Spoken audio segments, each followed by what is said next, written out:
नमस्कार मिठुर पाकशालाय सबाइके स्वागत जानाई। आज आमी आपनादेर साथे एकटी भर्ता रेसिपि शेयर करब और एटा होच्छे मूलार भर्ता।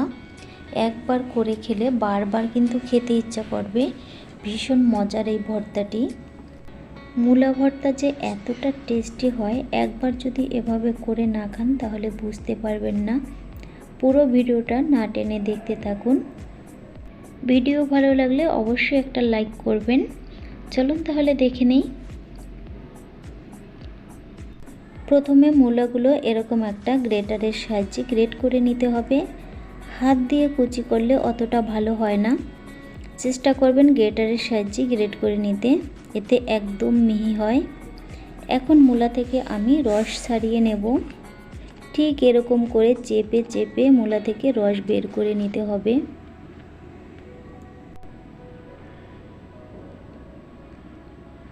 सबगुलो मूलो थेके आमी एभाবে रस बेर करे निয়েছি।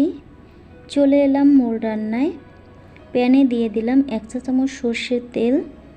एखन एते आमी 5 থেকে 7টা शुकनो मरिच खूब भालो मतो भेजे नेब। भाजा हये गेले मरिचगुलो उठिয়ে राखছি। पैने आबारो आमी 1 टेबिल चामच सर्षेर तेल दिए दिलाम।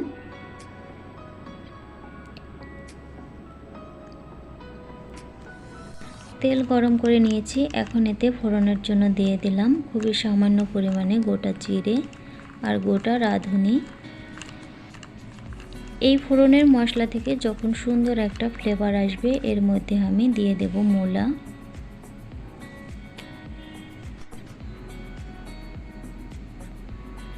স্বাদ মতো লবণ দিয়ে দিলাম, তবে লবণের পরিমাণটা বুঝে দিতে হবে যাতে বেশি না হয়ে যায়। আর দিয়ে দিলাম সামান্য পরিমাণে হলুদ গুঁড়া। এখন আমি এই মূলা ভেজে নেব। অনবরত নেড়ে চেড়ে মূলা ভাজতে হবে। খেয়াল রাখতে হবে নিচ থেকে যাতে লেগে না যায়। আমি যেভাবে করছি ঠিক এভাবেই করবেন। দেখুন আমি এরকম করে মূলা ভেজে নিয়েছি। এতে মূলার যে একটা গন্ধ সেটাও চলে যাবে আর খেতে ভালো হয়।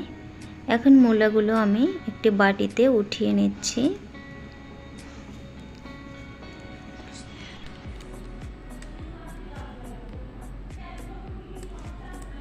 প্রথমে 4টা মরিচ দিলাম। এবার মরিচগুলো আমি হাত দিয়ে এভাবে ভেঙে নেব। ঝালের পরিমাণ আপনাদের টেস্ট অনুযায়ী দেবেন, তবে ভর্তা সবসময় একটু ঝাল ঝাল খেতেই বেশি ভালো হয়।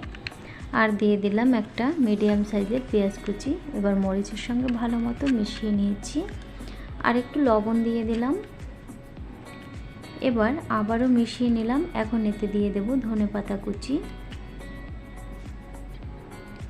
এখন সব কিছু ভালোভাবে এভাবে মেখে নেব। মূলার এই ভর্তাটা আমি কাঁচা পেঁয়াজ দিয়ে করেছি, চাইলে আপনারা পেঁয়াজ ভেজেও নিতে পারেন। আর আমার কাছে কিন্তু কাঁচা পেঁয়াজ দিয়েই বেশি ভালো লেগেছে খেতে। আপনারা একবার হলেও এভাবে ট্রাই করে দেখবেন, আশা করি আপনাদের ভালো লাগবে।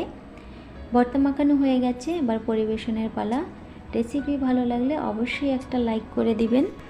চ্যানেলটি সাবস্ক্রাইব করা না থাকলে সাবস্ক্রাইব করার অনুরোধ রইল। আর পাশে থাকা বেল আইকন প্রেস করে অলে প্রেস করবেন।